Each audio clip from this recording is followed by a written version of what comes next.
부동산 엑스팔 굿모닝 신소장의 신소장입니다. 여러분 안녕하세요. 네, 다시 신소장이 돌아왔습니다. 네, 지금 머리가 좀 아프네요. 지금 2017년 10월 31일 오후 아니죠.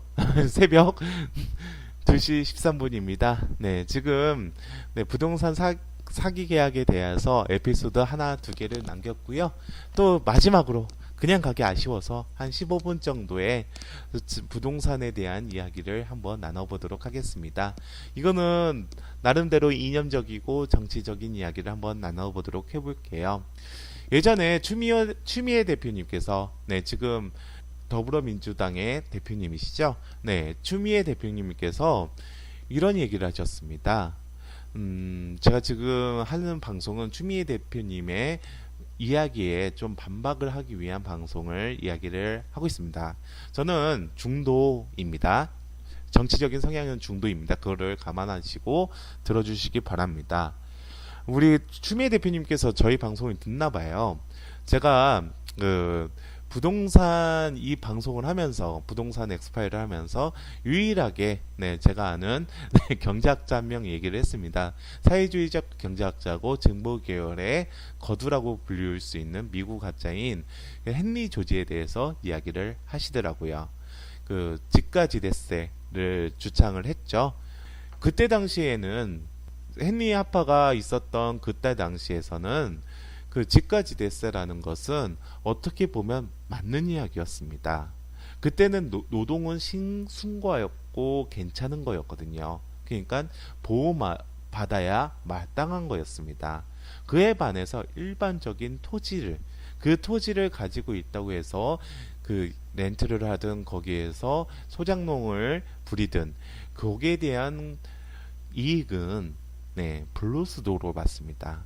이는 헨리 하파뿐만 아니라 신고전 경제학을 하던 많은 경제학자들이 불로소득으로 받죠. 중세 시대에서는 토지의 소유권을 가지고 있고 대농을 지키고 있었던 것이 바로 귀족 계급이었잖아요.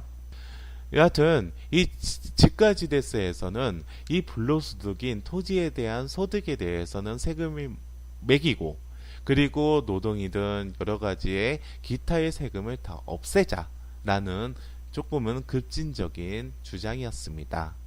제가 항상 말씀드렸지만 처음에 소비에트 연방이 사라지고 나서 거기서 러시아에 유럽하고 영미권의 여러 경제학자 분들이 26명의 경제학자 분들이 이 지가지대세를 기준점으로 하는 좀 사회주의적 약간 자본주의와 틀린 부분에 대해서 많은 제안을 했었습니다. 지가지대세도 당연히 제안을 했었죠. 근데 저는 물론 경제학자도 아니고 경제학을 배우지도 않았고 부동산 학개론도 시험 볼 때 끝짝했던 게 전부이지만 지금은 약간 틀리죠. 한계 농지설이 있습니다. 한계 농지설. 예전에는 농지에 대해서, 그러니까 토지에 대해서에는 생산성을 한번 봤습니다. 생산성을 중요시 했었죠. 근데 지금 같은 경우에는 약간 다릅니다. 예를 들어 보면, 우리가 엔클로저 운동이라고 하나요? 그 양을 키울 때, 염소인지 양인지 여하튼 양을 키울 때 우리 서산 야산에 있는 목초지에 양을 키우는 게 더 번식을 더 잘하겠습니까? 아니면은 지금 네이처 리퍼블릭 있나요? 대한민국에서 가장 공시지가가 높은 명동 지금 1층에 뭐가 있는지 모르겠습니다. 네이처 리퍼블릭이 있는지 파스쿠치가 있는지 여하튼 위성 안테나샵으로 계속 바뀌긴 하는데 그 건물 앞쪽에 양을 풀어놓는 게 더 잘할까요? 생산성 차이는 당연히 서산의 야산이겠죠. 근데 우리가 공시지가를 살펴보고 그리고 매매가에 따른 거를 살펴볼 때는 서산에 있는 야산과 그리고 이 명동의 금싸라기 땅은 매매가 차이가 많이 나죠. 왜 그럴까요? 이 본질적인 것이 바로 추미애 대표가 얘기했던 지가지대세 그 행리 조지를 지금 21세기에 대한민국의 이야기를 해서는 안 된다는 게 제 생각입니다. 자, 두 번째로는 추미애 대표님께서 이런 얘기를 했습니다. 렌트 시킹을 얘기했죠. 네, 렌트 시킹. 이건 지대추구라고 하는데요. 렌트 시킹 같은 경우에서는 조금 잘못 이야기하셨습니다. 렌트 시킹은 지대추구는 지대라는 얘기가 들어가기 때문에 이것 또한 뭐 불로소득 형식으로 불로소득 저 진짜 강장공장 공장장 해야 될 것 같습니다. 그것을 바라보는 이야기가 많이 있습니다. 지대추구라는 단어가 거기에 맞다라고 볼 수 있는데요. 근데 실질적으로 렌트시킹이라고 지대추구라고 하는 이 단어는 바로 모든 국민들이 하는 것이 바로 렌트시킹입니다. 예를 들어 보면 2017년 10월 28일인가요? 공인중개사 시험을 봤습니다. 이제 제 후배들이 네, 제가 15회고요. 2006년도에 봤으니까 땄으니까 지금 제 밑에 있는 11년이 지났네요. 자격증 딴 지가. 지긋지긋합니다. 중개업 진짜 부동산 때려치고 싶네요. 네. 근데 11년이 됐을 때 저희들은 자격증을 가지고 있는 사람들은 한마디씩 하죠. 너무 공인중개사 발에 차이는 게 공인중개사인데 너무 쉽게 내는 거 아니야? 상대평가로 바꿔야 되는 거 아니야? 라고 주장하는 거. 그게 바로 렌트시킹입니다. 예를 들어 보면 한미 FTA가 지금 하잖아요. 한미 FTA를 할 때 농업 부분이나 자동차 부분, 만약에 농업 부분에서 큰 개방이 있어가지고 기존 농민들이 우리한테 보존을 해달라. 예를 들어 보면 수입이 당연히 떨어질 것이고 거기에 대한 보전을 해달라는 것도 렌트시킹입니다. 지대치구라는 얘기죠. 즉 복지도 하나의 복지 부분도 뭐 연금이나 그런 부분들도 렌트시킹이고요. 그것을 요구하는 것을 렌트시킹이라고 볼 수 있겠고요. 실질적으로 우리가 추미애 대표가 얘기하시는 그 불로소득, 토지에 대한 불로소득이 지대추구가 아니라 우리가 어떤 면허나 아니면 우리의 입장에서 예를 들어 보면 노조가 파업을 하는 거 그것도 렌트시킹입니다. 그러니까 모든 국민들이 한다는 것이 바로 렌트시킹이죠. 이게 본질적인 뜻입니다. 그렇기 때문에 추미애 대표님께서는 조금은 거기에 쓰이는 것을 너무 좀 협소하게 그리고 좀 맞지 않는 곳에 쓰는 게 아닌가 그 생각을 합니다. 그리고 마지막으로 세 번째 추미애 대표님께서 어마어마한 이야기를 하셨죠. 바로 토지를 중국처럼 국유로 하면 어떨까라는 얘기를 하셨습니다. 자, 이 말을 할 때 제가 한마디 하고 싶은 거는요. 그러면 중국은 부동산 거품이 없을까요? 부동산 버블이 없을까요? 중국은 토지가 다 국유죠. 그리고 그 건물에 대해서 토지를 임차를 해주는 형식으로 갑니다. 그래서 그 건물가가 해당 건물의 감가상각뿐만 아니라 토지의 임차 연도에 따라서 건물 예를 들면 우리가 아파트를 하나 구입을 할 때 이게 지금 중국에서 인정해주는 토지가 임차가 3년분이 안 남았네요. 그러면 그 아파트는 똥값이 되는 겁니다. 물론 그러면은 한 30년이었는데 27년 동안 된 아파트니까 아파트조차도 좋지는 않겠죠. 네, 그런 겁니다. 중국조차도 부동산 거품이 있습니다. 오히려 많죠. 토지가 국가에 들어간다. 예를 들면 아파트나 부동산 자체를 국가 소유를 한다. 이런 상태로 했을 때는 부동산 거품이나 부동산의 투기가 일어나지 않을까요? 저는 그건 아니라고 봅니다. 이유는 바로 모든 부동산 투기나 아니면 다른 것도 마찬가지입니다. 이 투기라는 것에는 인간의 탐욕이 들어간다는 거죠. 그게 본질이라고 봅니다. 예를 들어보면 부동산 아니 뭐 건물을 공짜로 주는, 물론 나중에 뺏어갑니다. 공짜로 국가가 가지고 있고 공짜로 준다는 거는 그냥 임시로 사용할 수 있게 만든다는 거죠. 북한과 남한에서 우리가 농지 개혁을 했죠. 남한에서는 그 토지를 무상으로 분배를 했고요. 북한에서는요.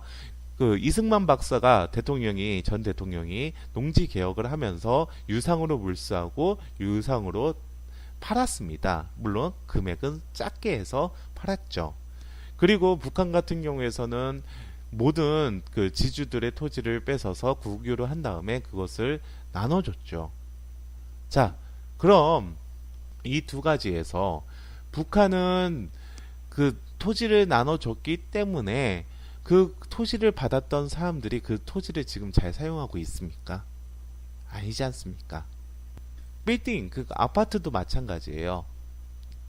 예를 들어 보면 강제로 소개를 할 수가 있거든요. 북한은 중앙 권력을 가지고 있기 때문에요.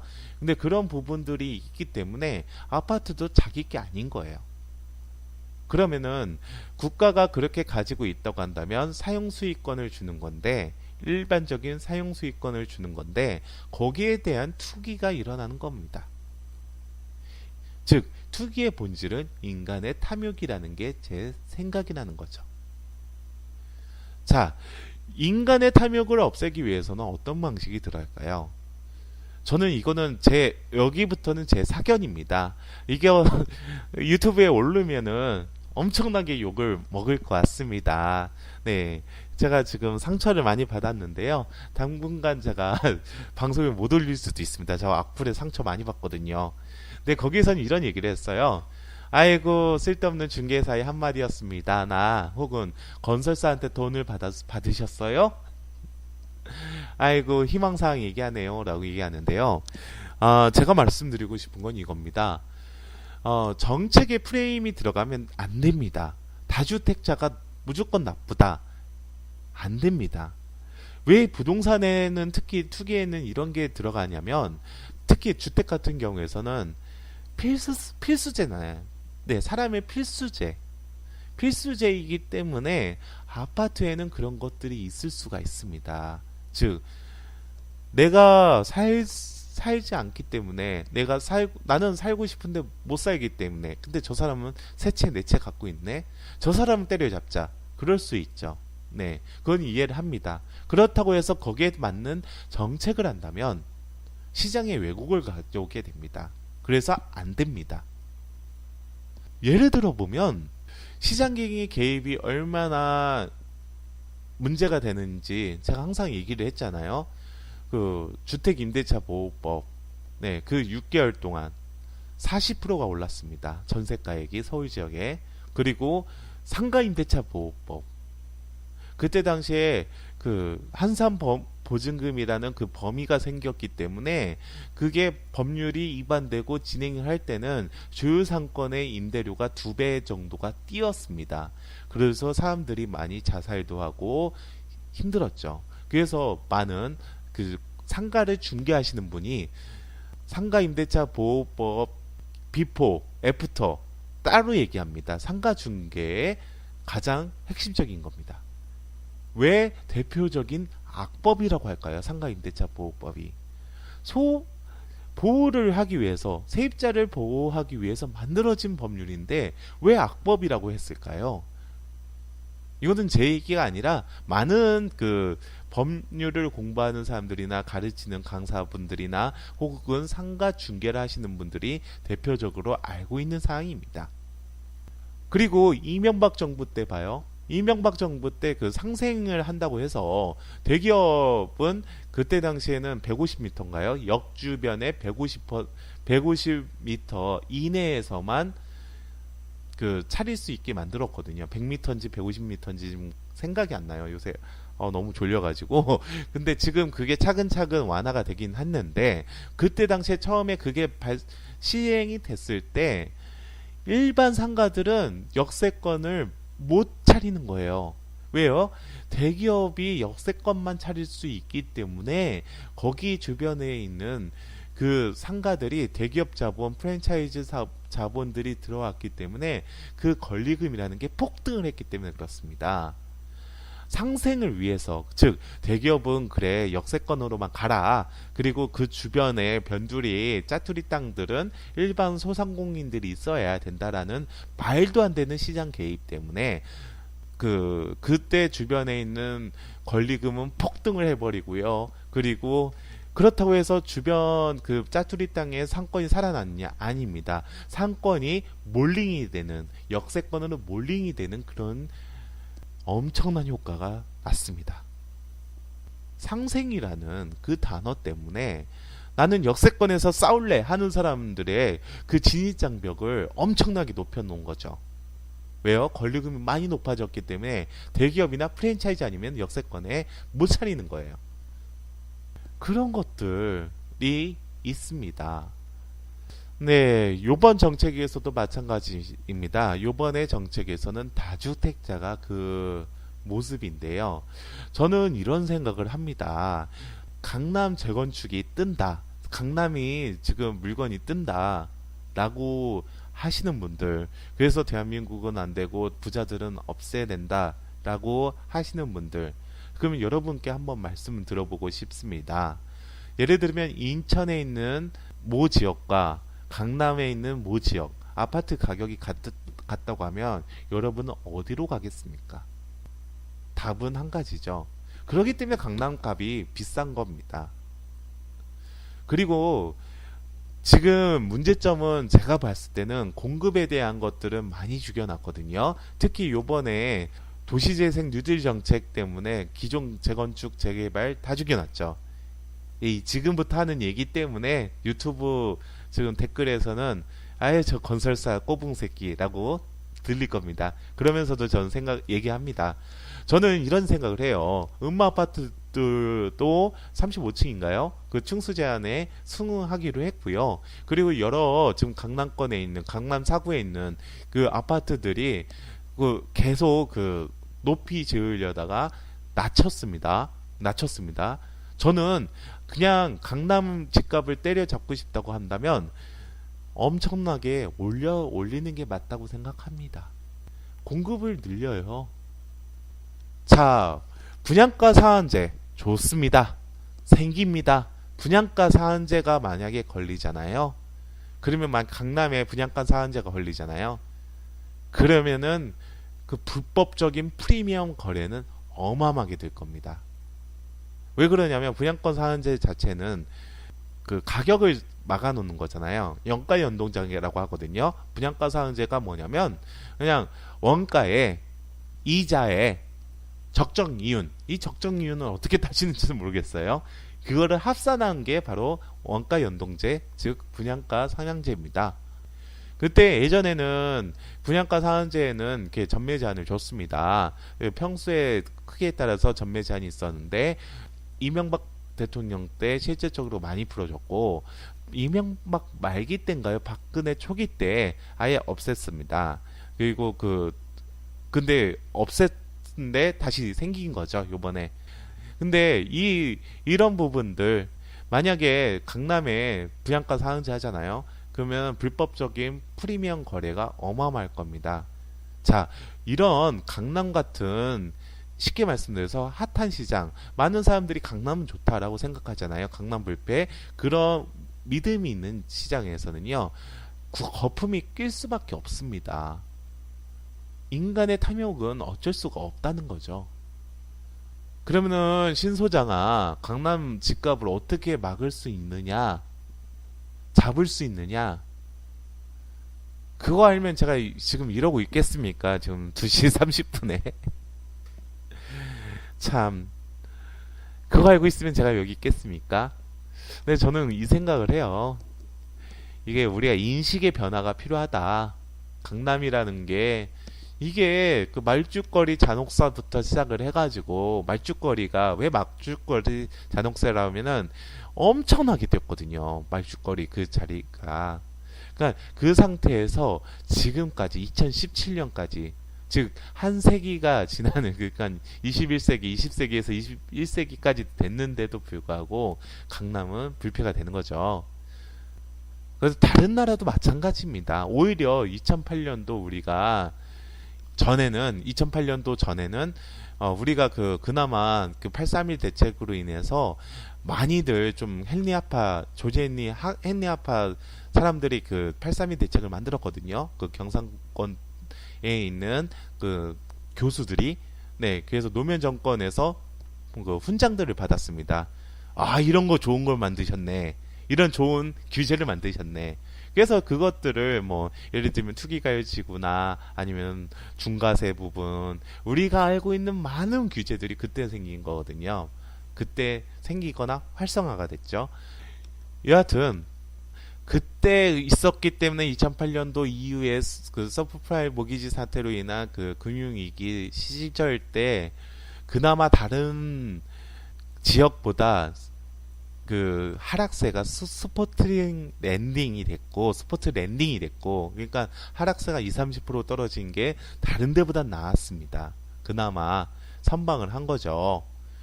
그리고 우리가 문재인 정권에서 부동산 경기를 잡으려고 했을 때의 핀셋 제한이나 규제나 아니면 핀포인트 제한 같은 것들은 그때 만들어졌던 규제들이 지금 적절하게 쓰이고 있고 거기서 또 강화가 돼서 쓰이고 있다라는 이야기를 드리고 싶습니다. 네, 오늘은 추미애 대표 이야기부터 부동산의 이념에 대해서까지도 이야기를 했습니다. 여러분, 그냥 부동산은 저도 지금 부동산이 엄청난 다주택자였다가 그때 2008년도 금융위기 시절 때 패배를 많이 봤습니다. 그나마 저는 그 수많은 채무 덩어리였던 집들을 모두 매도를 했죠. 하나 남았는데 그거는 제가 소위 말해서 엑기스라서 네, 그건 2배 뛰었어요. 네, 그래가지고 지금 가지고 있습니다. 네, 여하튼 그때 시절도 마찬가지지만 저는 이런 생각을 해요. 다주택자 물론 욕먹을 수 있고 저는 인정을 합니다. 주택이라는 필수제를 투기적인 목적으로 했기 때문에 그럴 수 있죠.